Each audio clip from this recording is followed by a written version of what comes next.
صحابہ آپس میں مبارکباد پیش کر رہے ہیں، ایک دوسرے کو خوشخبریاں سنا رہے ہیں، ایک دوسرے کو مبارکبادیں دے رہے ہیں، اور پھر یہ بتا رہے ہیں جو دن سہنے کے تھے وہ سہ لیے گئے ہیں، جو تکلیف اٹھانے کے دن تھے وہ ختم ہو چکے ہیں، جو ہم نے ہجرت کرنی تھی، جو معلوم متا لگانا تھا، سب کچھ لگا بیٹھے ہیں، آج مبارک کے مستحق ہیں، آج ہمیں احساس دیا جا رہا ہے،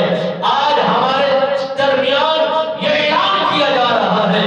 کہ کل قیامت کی صبح جب تاریخ کا مطالعہ ہوگا، کتب احادیث کو پڑھا جائے گا، مفسرین کی زندگیوں کو چھانا جائے گا، اس وقت تک اس نچوڑ اور گہرائی تک پہنچیں گے کہ اس وقت کون کون سے صحابہ میرے نبی کے دیوانے، میرے نبی کے مستانے، نبی کی کچہری میں رہ کر ساتھ دیتے رہے، مال دیتے رہے، اولادیں دیتے رہے، وقت دیتے رہے، گھڑیاں قربان کرتے رہے، لمحے فدا کرتے رہے، یہ طریق گواہی دے گی،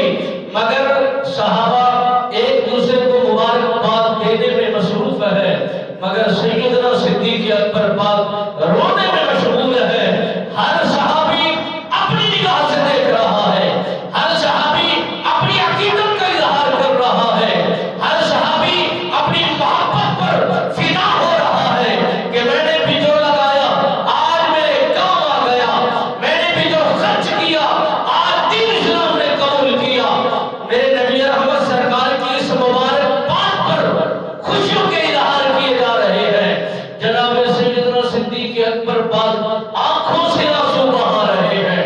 نیر بہا رہے ہیں، بے ساختی کے ساتھ روئے جا رہے ہیں۔ فاروق اعظم بڑھ کر آگے کی طرف روانہ ہو کر صدیق اکبر پاک سے پوچھنا کرتے ہیں، اے دوست، اے یار، اے منٹھار، آج تو خوشی کا دن ہے، آج تو مبارکباد دینے کا دن ہے،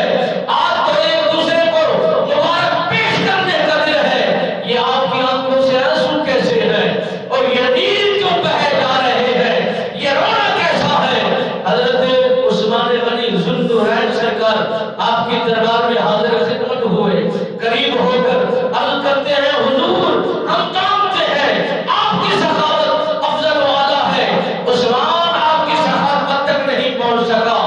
فاروق اعظم آپ کی سخاوت تک نہیں پہنچ سکے، حیدر کرار آپ کی سخاوت تک نہیں پہنچ سکے، آپ کے جتنی دین اسلام پر قربانیاں ہیں سب پر یہ بھاری ہے،